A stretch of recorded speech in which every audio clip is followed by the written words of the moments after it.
You know, I've just figured something out. I get the appeal of the Nationals. They're just the Mad Max political party. They have the same obsession in life. They want to turn the bush into a set. Look at Mark Colton. Tell me he's not the guitar guy. In fact, I'm looking up the credits now. There we go. Guitar guy, Mark Colton. Well, it's good to see that they are hiring local talent. In fact, that truly is my gripe with John Barilaro. It's not that he's Italian. It's that he's not a Morton Joe. In fact, John, peace pipe offering. Just wear his oxygen mask. We'll call it even. Yes, don't have to use my lungs, Stitch. Now, where are those big-titted milking bitches? Now, to turn the bush into the Mad Max universe, the Mad Max party has done what they did in the movie. They've hogged all the water in a Mad Max citadel. It's just Snowy Hydro 2.0. But instead of trading the water for bullets, they just trade the water. It's a commodity in Australia now. Farmers pay for entitlements, but so do foreign companies. They speculate on it. The government then buys back some of these entitlements, ostensibly to make sure there's enough water in the environment so everything doesn't look like this. And can I just say, mission accomplished. But there's a problem with that system in that water is easy to steal. Elephants have figured this out. Secondly, I'm not sure if you guys know this, but water is essential for the environment, farming, and humanity's survival, so treating it like Bitcoin probably isn't the best idea. Today I thought we'd bust a few government-sanctioned myths about water in Australia and the massive corruption surrounding it. And what better place to start than the taxpayer-funded providers of government myths, the ABC. It might be the biggest whodunit, or what done it, in Australia. What is this, BTN? More than 2 trillion litres of water, enough to fill Sydney Harbour 4.5 times over, has gone missing from our largest and most precious river system, the Murray-Darling Basin. Ooh, where did it go? Now, to understand why this is such a dumb statement, I have to explain a couple of things. Floodplain harvesting is pretty much exactly what the name implies. It's where you harvest water from natural floodplains and keep it in storage for irrigation later. Now, the problem with that is it prevents water from seeping into the ground and going downstream to farmers and the environment. And instead, a large amount of water gets concentrated in a certain area upstream. For that reason, because it's, I think, the most selfish thing I've ever heard of in my entire life, even more selfish than cutting in line at the canteen at high school. It's really illegal. Marianne Slattery used to work at the Murray-Darling Basin Authority until she left in disgust. She's a gunwater researcher. Her firm found that floodplain harvesting has increased 140% since 1994, from 600 gigalitres in 94 to 1,500 gigalitres now. Just to give you an idea of how much that is 1.5 trillion litres. I don't know why we put up a Blue Haven pool for that, it's obviously more than that. But the ABC is being purposefully moronic with this. Oh, it's just a Carmen Sandiego manufactured drought edition. Solve the clues yourself. ABC, it's not a f***ing whodunit when there's research that shows 1.5 trillion litres of it is being held in on-farm storage, a majority of it taken illegally.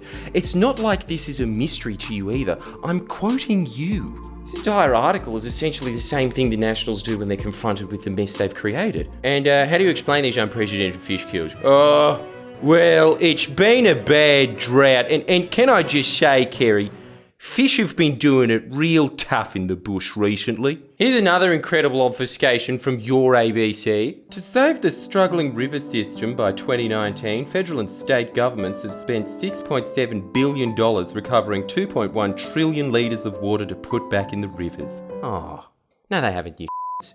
For one, that last bit is a lie, or a gross obfuscation at least, because yeah, maybe when the plan was implemented by Labor in 2012, there was a bit of political will to give water back to the environment. But since the Libs have been in, they never intended 2.1 trillion litres of water to go back into the river systems. And a perfect example of that is Watergate, where Barnaby Joyce, as Water Minister, ordered the Australian government to buy 29 gigalitres of water entitlements for 80 million taxpayer dollars. At the time, it was considered an insane markup. Even the sellers were asking for 7% less than that, but Barnaby just decided, nope, we're going to give them even more than what they asked for. It later came out that the valuers recommended Barnaby pay around half of what he ended up paying. Even then, this was still a huge markup and probably involved some level of corruption to even get to the level of 45 million, as ASIC documents show that Eastern Australian Agriculture, the company itself, valued its entire water holdings at less than $80 million. Barnaby paid $80 million for less than half of that. It's Barnaby's building block of life bonanza. Get half the amount, pay double the price, find a more expensive deal, and I'll eat my own hat. Well, I hope you're hungry, Barnaby, because the original valuations that were rejected by Barnaby's department are even better. They valued the water at $1.4 million. Barnaby paid $80 million. 57 times the price. Sorry to overdo the point, but hang on, isn't Barnaby from the party of strong economic managers? Why, yes I am. Who's asking? Well, he's definitely a great economic manager for someone, because it turns out the company that benefited was a company registered in the Cayman Islands and founded by none other than Barnaby's good colleague, McAngus Taylor, the Minister for Energy and Emissions Reductions. I guess if taxpayer money was an emission, he'd be reducing it and gaining energy in the process of doing it in the form of gall. 2 birds, 1 stone. Just to give you a better idea of who Angus Taylor is, he is a man so simultaneously stupid and corrupt that he is willing to forge government documents just to own councillors. It'd be one thing if the Australian government paid 57 times the price they should have for water with your money going to a Cayman Islands company set up by another politician and we at least got the water. It'd be another if we didn't. Because when Barnaby is confronted by this, you know what his response is? Those lefties wanted more water in the environment, so I bought it for 57 times the price that I should have. That's a bargain. But as Marion Slattery points out, the levy banks on the property we paid for the licenses on are still there, so the water hasn't gone back into the environment. Plus there's no dam to store the water, so it can't be released strategically.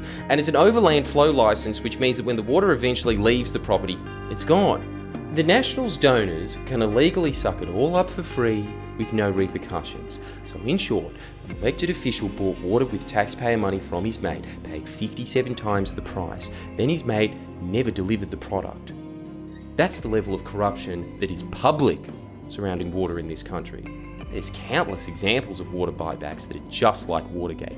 Chris Corrigan, the guy famous for busting unions, got the same cosy treatment from Barnaby.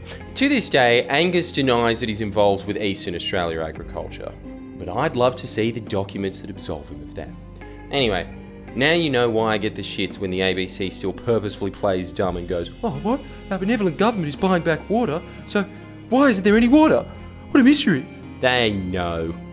That's all I really wanted to say in this video. Tune in next Friday to see more hilarious, and I mean side-splitting media coverage of Watergate. And I hope you, like myself, have a dry sense of humour. It's a reference to water. Like the video and subscribe as well. Please do both of those things so that you can join in on the hilarity that is people dying of dehydration. Please share and comment below. Comment.